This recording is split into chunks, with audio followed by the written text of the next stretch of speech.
excited and ready to organize for this time in our democracy, because that's what this moment really calls for in order for us to come together and defend our rights, defend our neighbors, and defend everything that we're here that we hold dear for this country. So thank you all so much for being here today. I really appreciate it.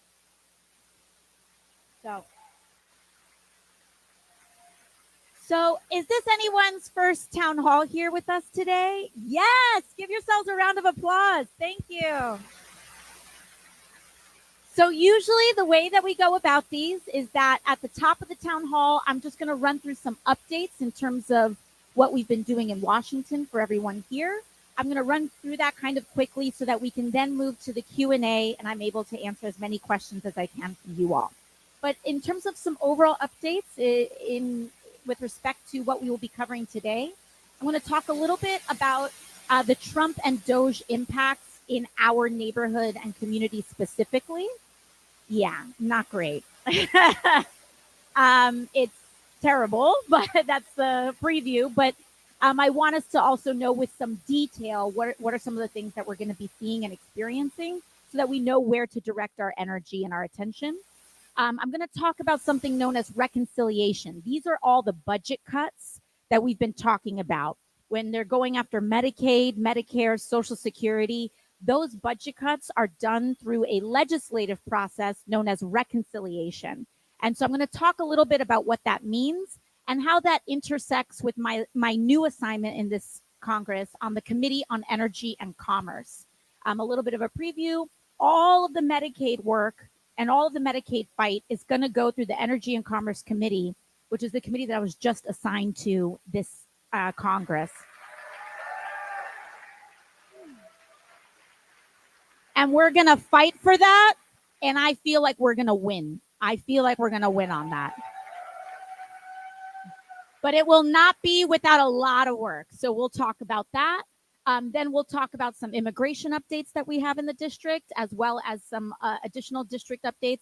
I'm going to try to breeze through that as quickly as I can so that we can then get to the Q&A at the very end. So we'll just get started right that. Let's go to our first slide in terms of Trump and DOGE's impacts on New York 14. So right now, let me see. Can we get the slide to move? Do I need to do that? Is there a clicker here? Okay, here we go. So we've heard about DOGE going in and cutting and slashing and burning on all sorts of federal programs across the country. We've seen many federal workers that have been fired and summarily dismissed. And this has been tremendously concerning for overall things across the country, from medical researchers to folks who are giving our veterans care at the VA. People have been impacted across the board. But in terms of our neighborhood right here in our backyard, in Jackson Heights, in the Bronx, in other areas of Queens, this is what we're seeing in terms of our immediate community. We've got funding that is now under threat. And then we have funding that has officially been terminated. And so in New York 14, in our district, a lot of people don't know that that huge amounts of the Montefiore Hospital network is in our community, our congressional district. And of course, we have New York hospitals, H&H. Elmhurst Hospital is just outside the district. But of course, so many of us rely on Elmhurst Hospital and Jacobi Hospital as well. And so we actually have a lot of healthcare workers, healthcare providers, and hospital networks in our congressional district. And that includes healthcare research. So right now we have about $255 million of healthcare research in our community that is under threat. It has not been canceled yet. And I've been working very hard to defend and Q&A. We'll get to that in the Q&A. We'll get to that in the Q&A.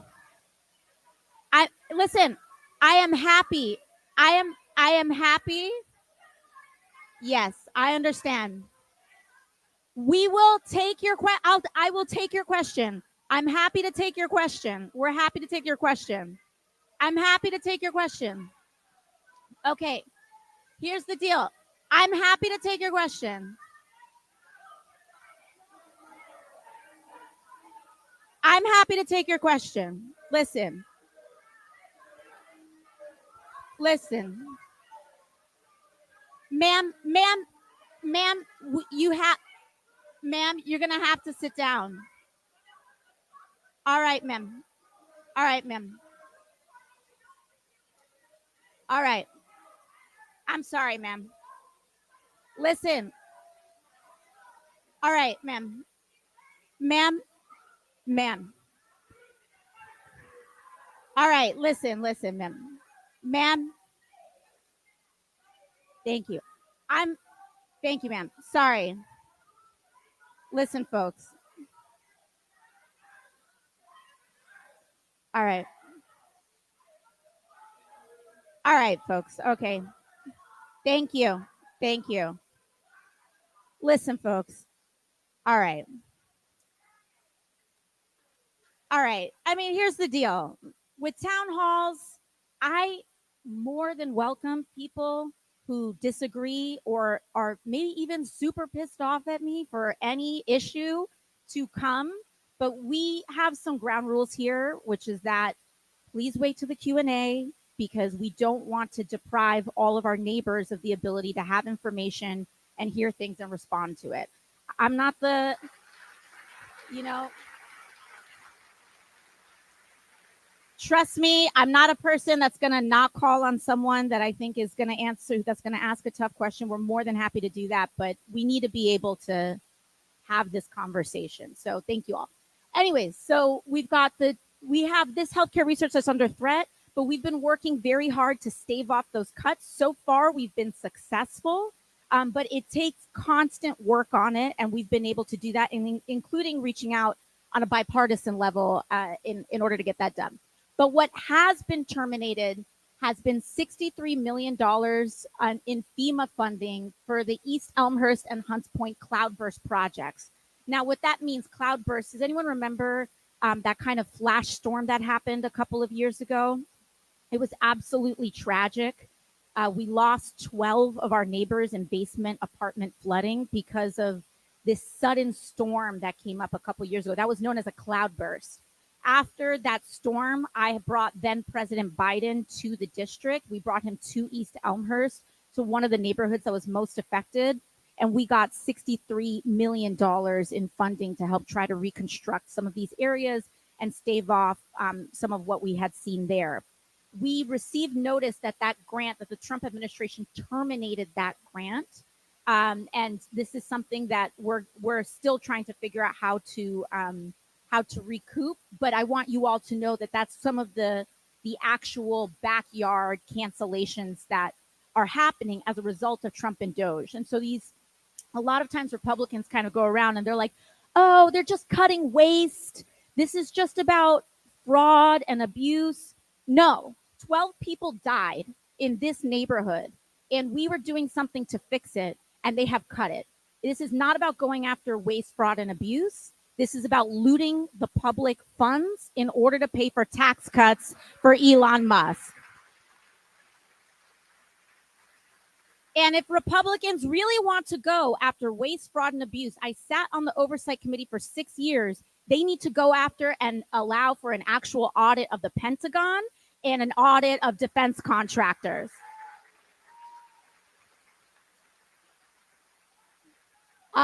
In terms of other funding that's under threat across New York State, we've got $60 million in environmental justice grants, $10 million in grants for the state education department, and $300 million in grants for the New York State Department of Health, the Office of Mental Health, and the Office for Addiction Services.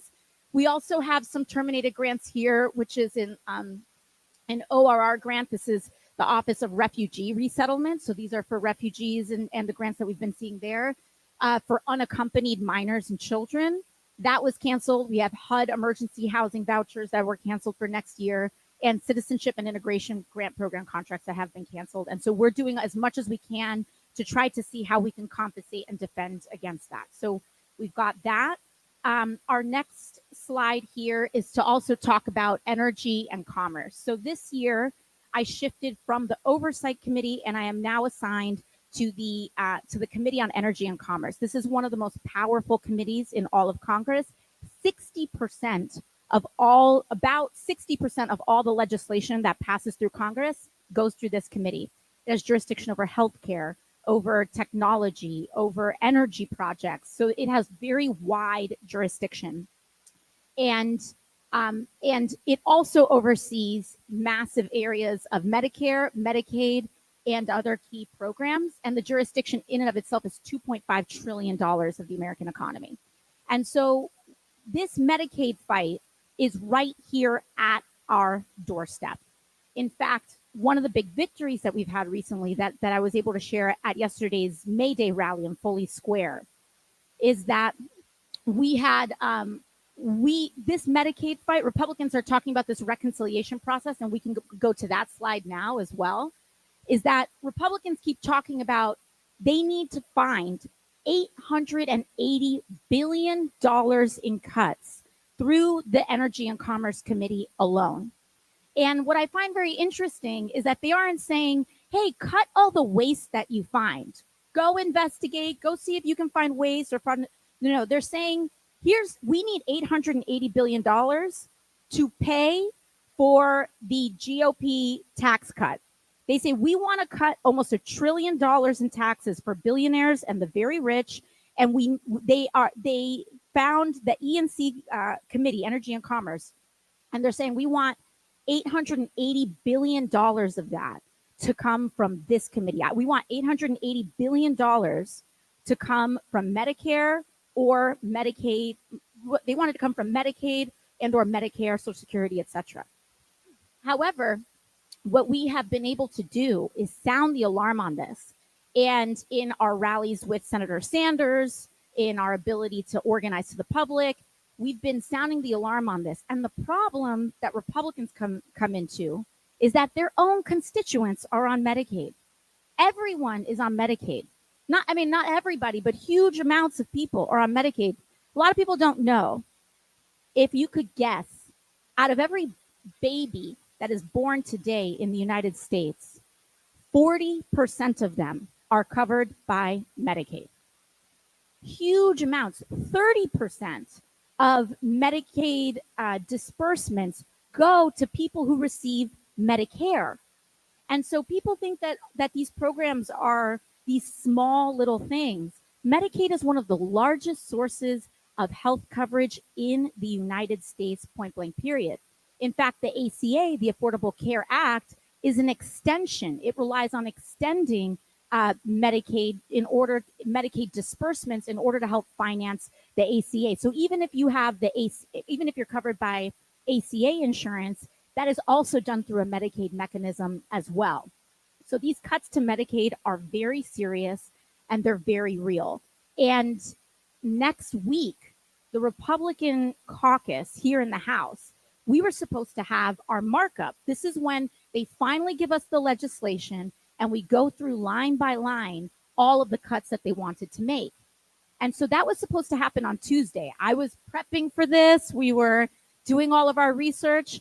And then we found out last night that we had turned the temperature up, the political temperature up on this so high that they canceled next week's hearing for the cuts. And they're moving it for 2 weeks. So they are on the defense. They are on the defense, and it is very serious. And so we're going to be doing that. But they have rescheduled that for 2 weeks from now. So we have to make sure that we continue to organize and rally around Medicaid and Medicare. But overall, what they're trying to do is that they're trying to cut $880 billion from that. They want to do another $230 billion. So we're talking about $1 trillion in cuts, but from SNAP, from the Agricultural Committee. And so they want to cut SNAP and cut Medicaid. And they're also proposing changes that include work, quote unquote, they call them work requirements, but I call them paperwork requirements. Because Medicaid is one of the most effective public programs and efficient public programs that we actually have. They've gone through, they've genuinely only 2 to 4%, 96 to 98% of all people on Medicaid are verifiably, certifiably either have a disability, an extreme disability, they cannot work, they qualify through their income, they are a caregiver and cannot work. We know this about Medicaid And we know that it's already one of the most efficient public systems. And there are states like Georgia and Arkansas that have tried to institute these things. First of all, it actually makes costs explode, because when you are forcing people to do a ton more paperwork, you have to hire a lot more bureaucrats to go through that paperwork. And what we actually found was that in the state of Georgia, 90% of all that extra money ended up going to administrators and not into healthcare. So it adds costs to try to process all of this bureaucracy by creating more bureaucracy, and it takes money away from actually going to paying nurses, doctors, covering prescriptions. It's just bad all around for a program that we know does not have large amounts of waste. If Medicaid in fact had huge amounts of fraud, etc., it's something to address, but we know that it doesn't. And so all this is doing is actually adding waste instead of taking it away. So we've got our next slide here after reconciliation, which is some of the things that we're seeing on immigration. Of course, immigration, this is an issue that is very near and dear to our community. Our community is overwhelmingly immigrant families, first, second generation. And we want to make sure, and one of our highest priorities is keeping families together while keeping our community safe. Point blank, period.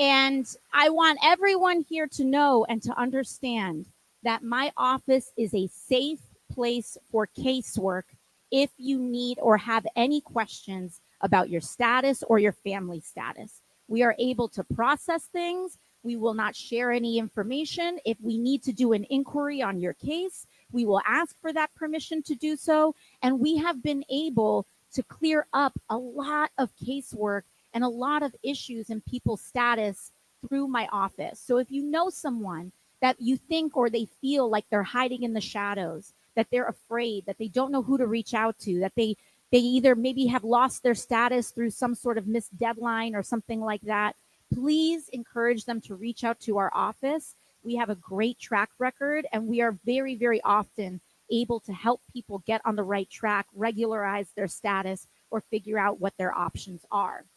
That being said, the Trump administration, they like to say, and this is what Trump ran on, right? He said, we're only going to go after the quote unquote criminals.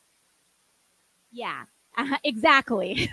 We're only going to go after the quote unquote criminals. However, their position is that everyone undocumented is a criminal. That's what they think. They think that the DACA recipient, that the baby that was here from 2 years old, whose only country they have ever known is the United States, that maybe have served in this country or now is a doctor, is a quote unquote criminal. They think that folks who are undocumented are that.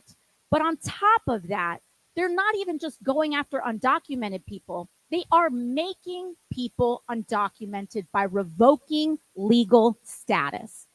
And they are starting that with TPS, something known as temporary protective status and parole programs.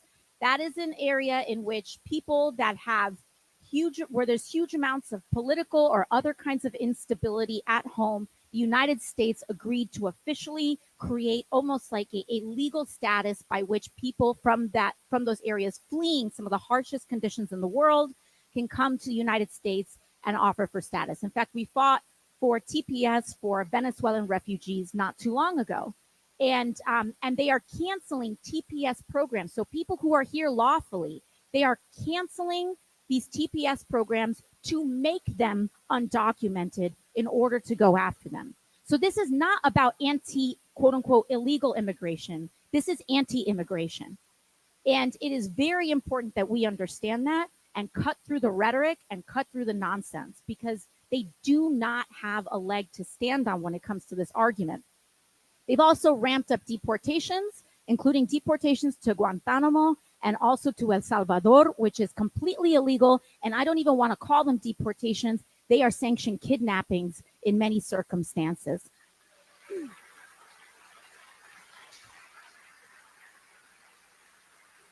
You know, they want to talk about why America is great or making America great.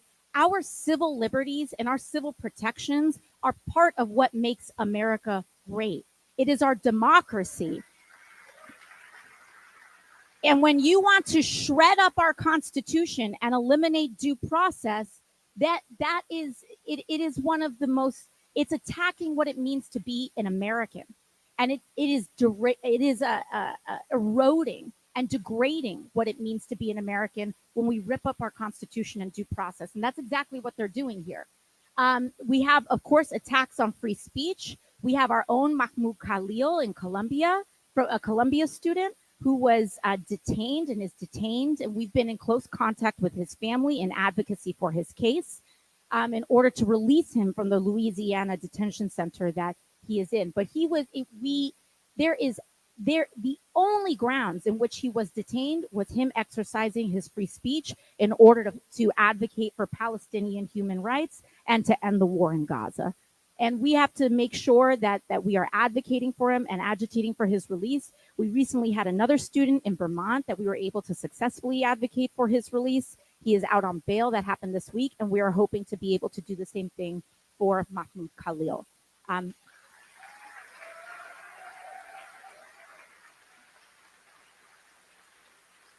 I want you all to know that my office is personally tasked and assigned with that case. Mahmoud was a Columbia student, but our office has been able to take the lead on that case for the New York City delegation, and we have been doing that.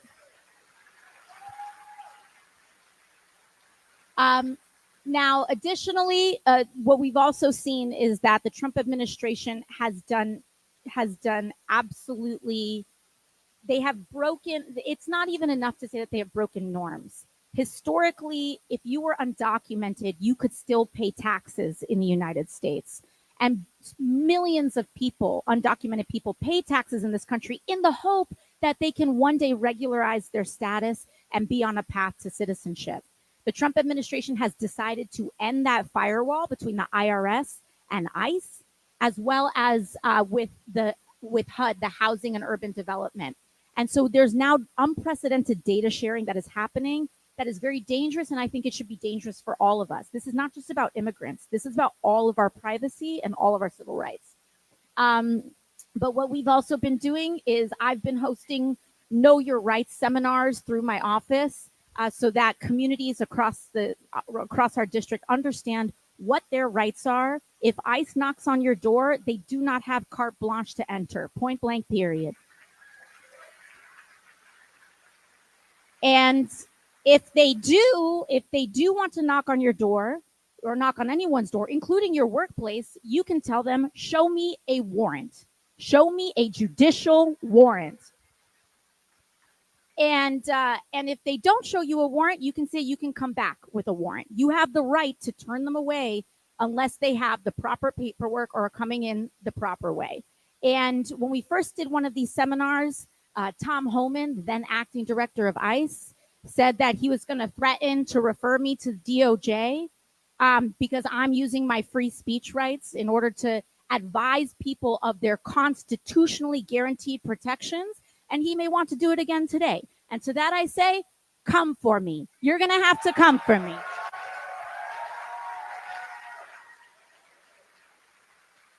Do I look like I care? Because the way that we guarantee in this moment, when people say, how do we protect against everything that's going on? How do we make sure that what can we do to prevent this erosion, all this stuff that's happening? We do it by exercising and using our constitutional rights. Our rights are use it or lose it. So we need to use it.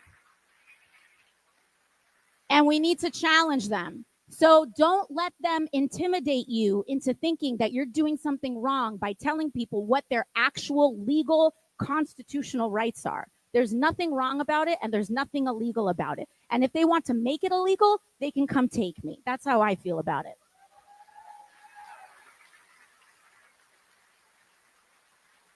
Next, some brief district updates. We do have new district lines this cycle because of the court. New York State Court redrew some of our district lines last time. So this area of Jackson Heights, I'm back.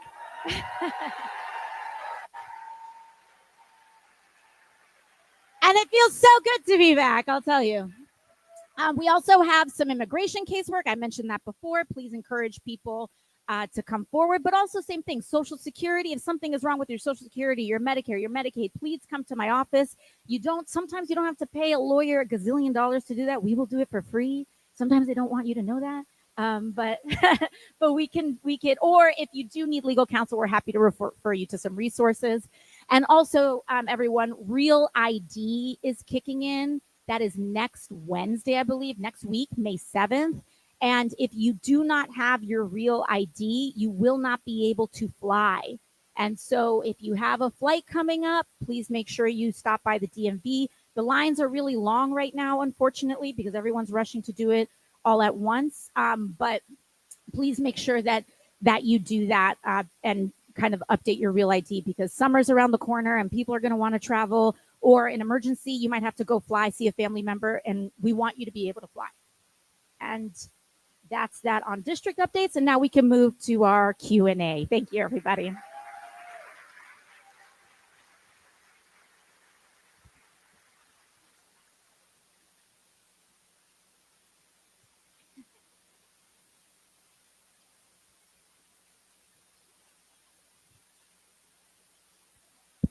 Thank you so much, Congresswoman.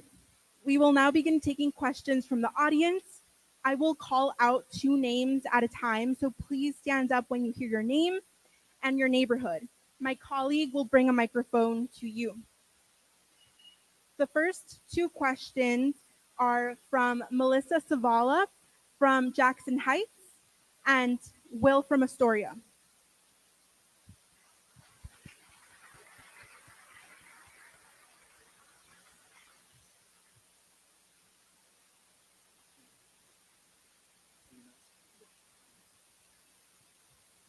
Hi, sorry. Yes, now I hear the difference. I'm wondering, sorry. I'm wondering if there's something that you can do in terms of helping land preservation issues around Queens, especially in our area, considering that we're about to lose parkland, and there's also a housing crisis, and I'm wondering what you think about that and what you can do to help. Thank you. Sorry, I can, the top part of the question. Sorry, I'm trying to hear. Is it, you said the land, parkland use? Yeah. Is this around the casino? Yes. Okay. The casino. Okay, so for folks who may or may not be familiar, there's the proposal around the casino in Citi Field. And in fact, in our community, we have not just one casino proposal, we have 2 casino proposals. There's one in Queens, and there's another one in Throgs Neck in the Bronx half that Bally's is trying to put out there. And in terms of the process, I will say that formally, I don't have a vote in this. The way that it works is that it's, I believe, like all of your city and state elected. So it's the city council person, your state rep, your state senator, and they have to vote on it. I'm not included in that committee for a vote, so I don't have a formal vote on it. But I have made my position actually on both of these casinos clear. I am not supportive. Now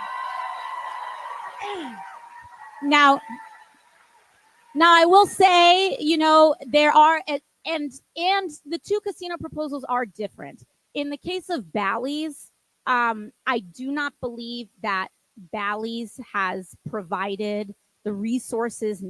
Listen, parkland is very precious land, and there should be, if there's going to be any proposal to alienate parkland, whoever's going to be utilizing that parkland should be investing in the community, and it shouldn't just be a one direction thing. And in the case of Bally's, the proposal does not have really anything binding, and we are going to be alienating a lot of parkland in the Bronx, and there's no give back from Bally's to the community in that specific instance. And so, and also on top of that, I think like $100 million of that would also, due to a prior arrangement, would go to the Trump organization. And like, it's just a mess. The whole thing's a mess. So in terms of Bally's, those are, I'm not supportive of it. but also just in general. On the Queens half, I understand there's like, it's more split, right? There are members of the community who are supportive, members of the community who are not. I personally, just writ large, am uncomfortable with bringing gambling into, that's just kind of where I'm coming from. But again, once again, like I know that this is a very heated discussion point, and that's just kind of where I'm coming from on this. But again, I don't have a vote. I don't have, this is a state and city level, and I know there's a lot of intense feelings on this, and I want to make sure that we can get through this as a community. Also, the city field part has been redistricted out of my district. So this is, pardon? Yes, you're right. The neighbors, of course, and the folks that live in our community are affected by it. I felt similarly about, Amazon HQ2. That was also controversial, and people in our community were affected by that. But it in terms of the actual district, it is now in Congressman Meng's district. But again, neither one of us, because this is a state issue, neither one of us have a vote on this. But I have, respectfully kind of made my position on this known to folks who are weighing in on it. But again, that's kind of, I don't really have anything to do beyond that besides kind of making my position on that. So thank you. Next question. Okay. Right after this, we will take questions from Eric from Astoria and Leon from Astoria. Hi. It's from Will from Astoria. Hi, this is amazing because I've followed your campaign since you ran against Joe Crowley in 2018. So it's just like you've come so far. Now I get to actually talk to you. So this is awesome. My question to you is, because I'm from Astoria, if I want to go see the Yankees play, right now it takes about an hour to go from Astoria, which is right there, all the way around to the Bronx. I have to go through Manhattan, and I have to take the Lexington Avenue line, and it's always, it could be 3 a.m. and it's still packed. So my question to you is, I've seen the MTA unveil new plans for a Queens-Brooklyn line, but of course the Bronx was absent from that, even though the railroad tracks are there from Queens to the Bronx. Is there any plans or any way we could actually get some viable public transit from Queens to the Bronx? Oh, you're speaking my language here. As someone who has to represent both of these boroughs, it's the worst commute ever on the train. And listen, like I want, where I can, I would love to use public transit, but it is like the worst schlep ever trying to go from the Bronx to Queens. But you're right. There is this proposed line. What is the BQX? I think it's what they're calling it, or BXQ. I don't know. But they're reviving. There was existing track that years ago was decommissioned or kind of brought offline that went from Brooklyn to Queens, and it was recently announced that that the state and the MTA is going to revive those tracks so that we can finally be able to commute from one borough to another without always having to go through Manhattan all the time, which is amazing. But to your point, it goes from Brooklyn and it ends in Queens, which continues our kind of transit desert problem in the Bronx. And as someone from the Bronx, I, not just like for personal reasons, but also we have City Island in the Bronx, we have Bronx Neck, we have Soundview, we have so many beautiful communities that deserve to be connected to the rest of the city. And I have written a letter to Governor Cuomo. I mean, not Governor, oh my God. God forbid. Sorry. To Governor Hochul. I've written a letter to Governor Hochul. I did that, I think, about last year when it was first announced, advocating for that extension to the Bronx. That will take a lot more investment because that rail line that was pre-existing from Brooklyn to Queens doesn't apply, I think, to the Bronx. But it doesn't mean that we shouldn't pursue it. And so I am deeply, deeply supportive of increasing our transit options. I've advocated with that for the governor, and we're also organizing in amongst our elected officials for support in that. In the meantime, we have successfully in my time in Congress, we've successfully added an extended ferry service to Soundview in the Bronx. And we're hoping to add City Island to that and make sure people can really enjoy that, especially during the summertime. So thank you.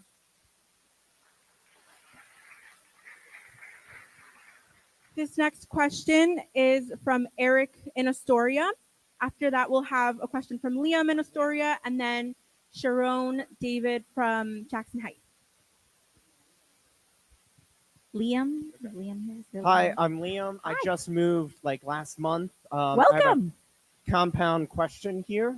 Two really big issues, tariffs and the F1 deportations, both kind of related in the fact of how are you going to keep Trump as a crazy person in the White House that can't actually affect me, kind of like the people on the like A subway trains that kind of rant, but like over there and not near me.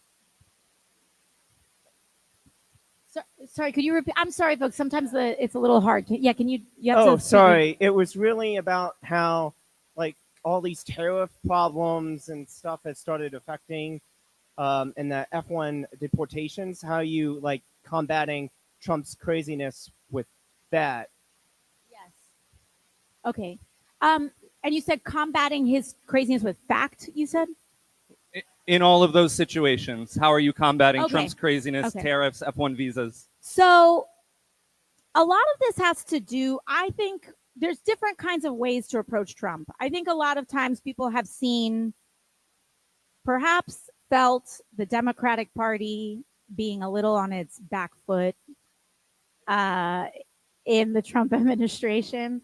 And I think it's because there are multiple ways to address Trump. And oftentimes there are a lot of people who think that we need to lean on institutions and rules and like processes in order to roll back and resist everything that the Trump administration is doing.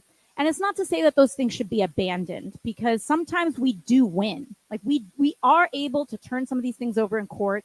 We are able to roll some of these things back, but also we can't rely on rules with a rule breaker. And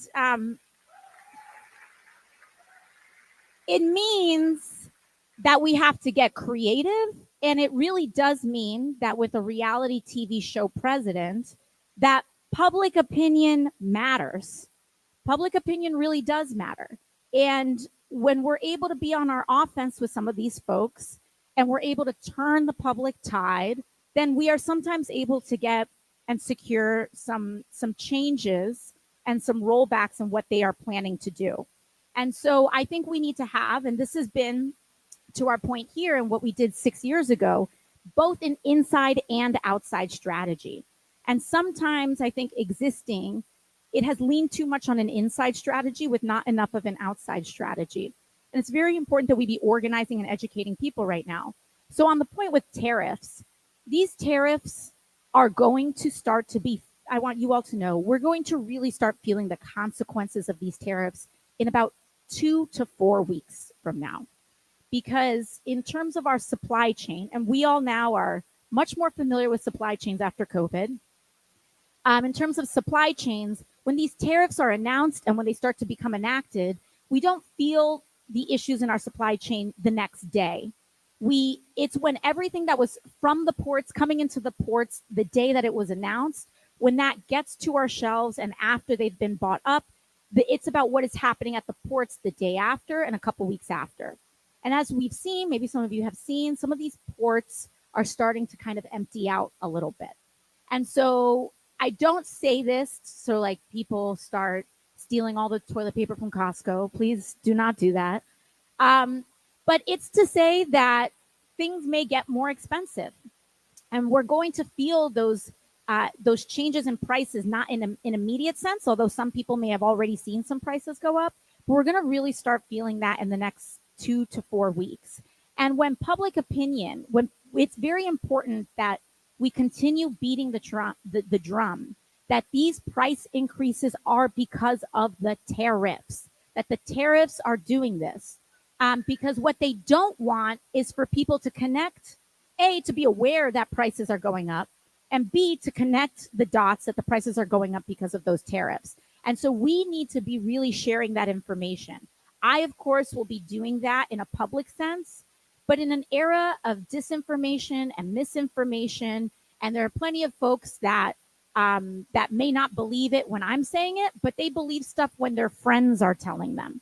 And so our social ties and our social connections and personal relationships in transmitting information are now more important than ever, because there are lots of folks that maybe won't believe CNN, or they may not believe, TV, but they will believe when you say something or when you re-amplify some information. And so peer-to-peer information sharing is very important. And in fact, I think that's a big part of why they are rolling back these Medicaid cuts and delaying these Medicaid cuts, because Trump is so much on the defense with his tariff disaster that now he knows that he can't take the hit on cutting Medicaid too. And so I think that we have to just continue to lay on him with respect to that. In terms of our community and in terms of immigration, the Know Your Rights seminars and the Know Your Rights information has been very, very effective in protecting our community from kind of these ICE raids that are trying to skirt the law and not fulfill their legal obligations. When our community knows their rights, and when everyday people know their rights, then we actually see some of that activity reduce in our own backyard, because they know that they can't just take people as easily. They can't take an educated community as easily as they can take one that is not as educated. And so we have lots of Know Your Rights materials. If anyone here would like them or would like to distribute them, we have flyers available. We have them in digital versions for you to print out. We have them in physical versions for you to take home. But feel free to request those, and we're happy to provide them. Thank you. Our next question is from Eric in Astoria. Eric, can you stand up, please? And after this, we'll be hearing from Sharon from Jackson Heights, so please also stand up.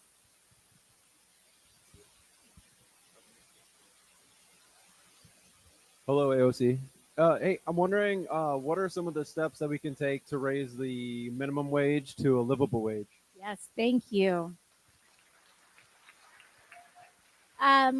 So amazing question. I think raising the minimum wage to a living wage should be one of the top Democratic priorities, period.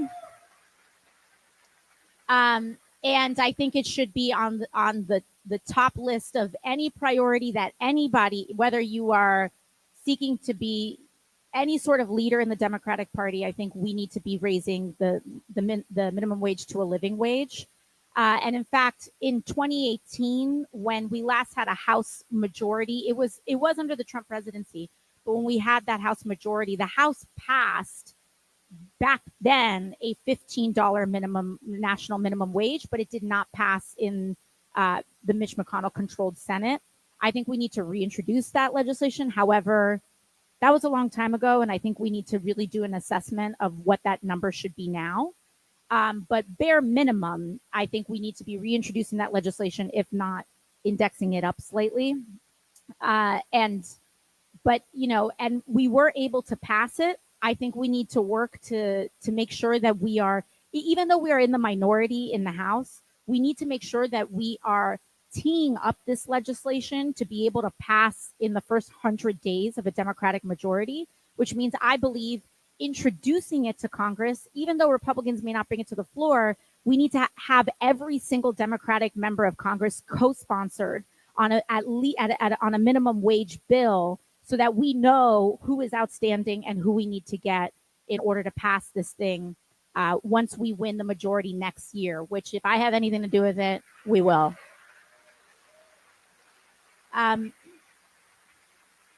So we will continue to be organizing with our union and our labor partners, as well as many others, to ensure that remains at the top of the docket. But the good news is that on the House side, we have that. Now, we brought it up again. Senator Sanders brought this in to try to append it to reconciliation. and famously Kirsten Sinema did her like that thing, and it did not pass the Senate because of that. But we have a new senator in that seat, and we have new numbers there.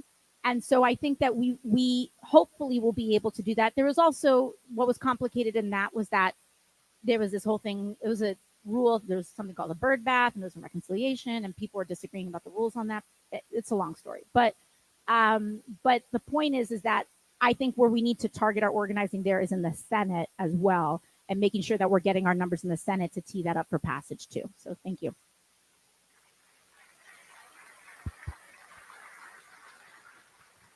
Our next question is Hi, from my name is Sharon Sharon, and I'm from Jackson Heights, and after that, we will have a question from Eladio from Astoria. I'm from Jackson Heights. So, my question is, with all the deregulation, I'm concerned about the dismantling of the EPA. I'm concerned about the air quality and the water quality and what's being done, the federal and local level, and the firing of federal workers. Just what are we doing to protect our water and air? Yes, this is deeply concerning as well in terms of, so the question, if folks didn't hear, the question was, she is concerned about a lot of our information and a lot of what we can do when it comes to air quality and water quality. There are cuts to the EPA, these mass firings of federal workers. And I am extremely concerned about this too. In the Trump administration's they are in this effort to try to deny climate change, and in their effort to try to attack any and all environmental provisions because they are bought and sold by the oil and gas industry. Just so we know why that is happening, Trump is owned by big oil. And because he is owned by big oil, and there's reporting on this where he basically went to all these oil and gas executives before the election, and he said, you scratch my back, you help my election, I'll give you whatever you want in terms of the environment. And that's why they're being so reckless in cutting and attacking anything and everything to do with the environment. And that's not just about oil and gas and attacking renewable energy. They are going after, as we've seen with DOGE, they've gone after what is known as NOAA, the National Oceanic and Atmospheric Agency and Administration. And what is deeply concerning about this, to your point, is that this is some of the most important, rigorous, and objective scientific information that we have to predict storms, to look at our air quality. Like during COVID, there were a lot of people who were looking at their air quality monitors in the morning. Or if you live in East Elmhurst or Corona around LaGuardia Airport, people really care about the air quality reports around there. Because also on the Bronx half, we have some of the highest childhood asthma rates in the country. So people sometimes have apps on their phone, especially if you have a respiratory illness or are immunocompromised, where you will look up something known as the AQE, the air quality, or the AQI, the air quality index, so that you can kind of prepare for your day. The way that some people check the weather, other people, especially if you have asthma, you might check the AQE. And they are attacking NOAA, they're attacking and gutting the EPA, so that that these instruments may become less reliable. And as we go into the summer and as we go into hurricane season, this becomes very, very dangerous, because those storm alerts that we get sometimes where people say, hey, they come on your phone, they say a flash flood is coming, that is under threat with all of these cuts that are going on. And this poses severe threats to life and property. And these are some of the things that we have to make sure that we are reaching out to and trying to advocate to protect. The environmental stuff is some of the hardest stuff that we have found to protect, because they are so wholesale. Anything that has to do with the environment is bad and should be cut. And I don't even think they understand the extent to which this is compromising and hurting people in order to get advance notice from storms, etc. So the only thing that I can think of in this moment, when it comes especially to the cuts on environmental stuff, is leaning on our state. And I do think that on the state and city level, we need to be very muscular and very aggressive in investing on environmental provisions and environmental infrastructure on the state, because that fight is one of the hardest ones federally. Some of the other stuff, healthcare, et cetera, we're able to get some wins with them on. The environmental stuff, they are so head in the sand. They don't believe climate change is real. They don't believe that storms, and also we're seeing this too with the FDA, that we are concerned about some of the health outbreaks, the factories that should be monitored for meat processing, etc. This infrastructure is eroding right now. And so if there's an outbreak, it's even harder for us to know, where it was the FDA's responsibility to say, hey, we're pulling this deli meat off the shelves because there might be a listeria outbreak. This saves lives. And so in terms of our food system, this is something that is very concerning that we have to continue to invest in. But on environmental provisions specifically, I think it's very important, as we hear the governor, as we hear our state elected officials, our city elected officials talk about their plans, having those kinds of environmental investments is going to be particularly important in order for us, at least New Yorkers, to protect ourselves from what may be compromised on the federal cuts to the EPA. Thank you.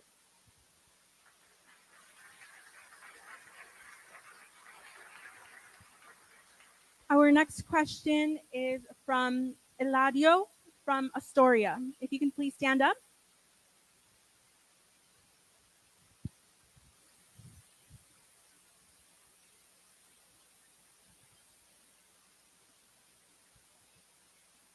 Hi. This is my first town hall meeting, so I'm a little nervous, but I'm really concerned about about Trump's defiance of court orders bringing back Kilmar Garcia, essentially eliminating due process for all U.S. persons in the country, regardless of citizenship status. My question is, what can Congress do about this? What does it say about a post-Trump presidency that this sets a precedent for any future president to do this in the future, defying the court orders, especially SCOTUS, the highest court in the land? Absolutely. Thank you. Thank you. And this is one of those incredibly important questions, because what is happening to Kilmar Abrego Garcia could happen to any one of us, because that is what eliminating due process means. It means that, you could point to anyone and accuse them of being undocumented, including U.S. citizens, and just immediately ship off U.S. citizens to some prison camp in El Salvador that is not subject to U.S. jurisdiction, and this sets the ground not just for undocumented people, but for political dissidents as well, U.S. political dissidents.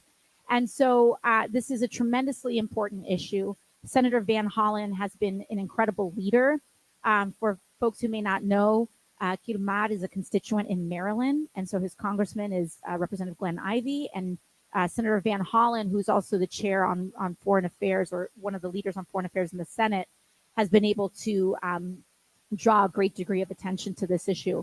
I think we need to continue to have a drumbeat of legislators that are going to El Salvador, and not just making sure that we're keeping eyes on him, but that we are continuing to draw attention to this issue. And I do believe that that is what will be happening. I think that there are arrangements being made to ensure that, and I know that there's a steady stream. So it also, Senator Van Hollen did that, but I do know that Representative Maxwell Frost, Representative Robert Garcia on the Oversight Committee also headed down over there.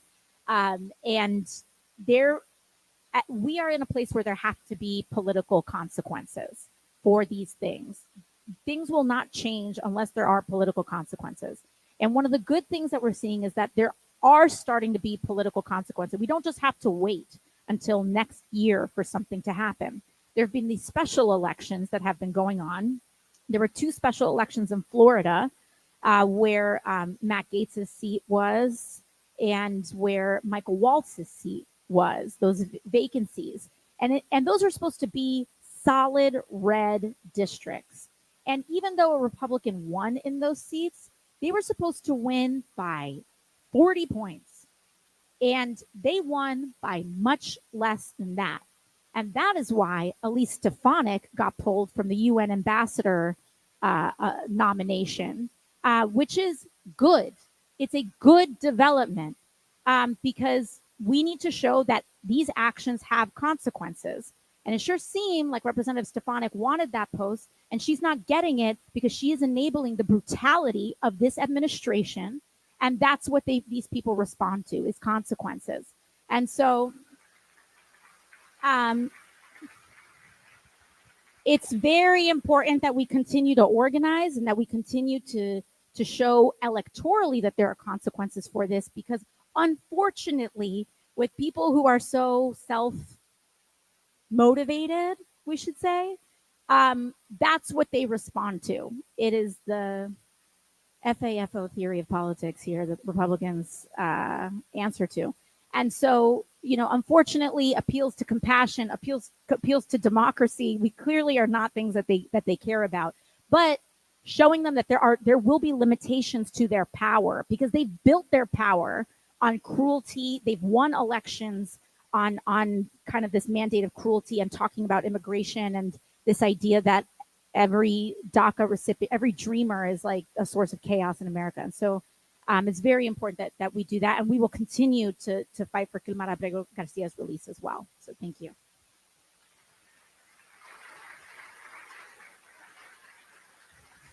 Thank you so much. That was our last question, but it's not the end just yet. We'd like to invite all of you to take a selfie with the Congresswoman. I've been a little under the weather, so I can't do the one-on-ones today, guys. Sorry. Okay, am I doing this now? First of all, can we all please give Michelle a big round of applause?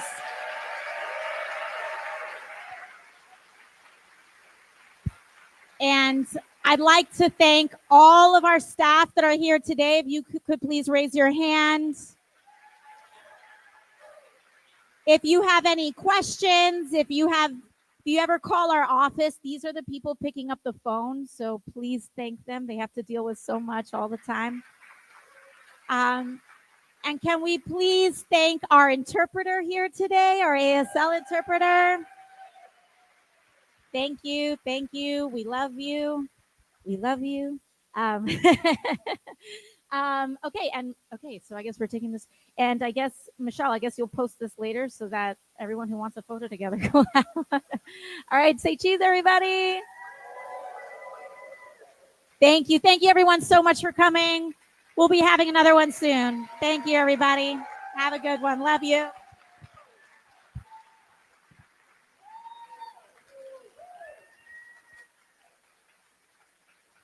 Thank you so much for joining us tonight. We would like to thank the IS 145 team and custodial staff for all of their help with this event tonight. We also want to thank our wonderful interpreters in the back, as well as all of the organizations that came out to table to share resources with our constituents. Please contact any of our staff members in the crowd if you still have any remaining questions. As a reminder, you can always contact our office by calling 718-662-5970 for Congresswoman Ocasio-Cortez. Thank you again for joining us this evening.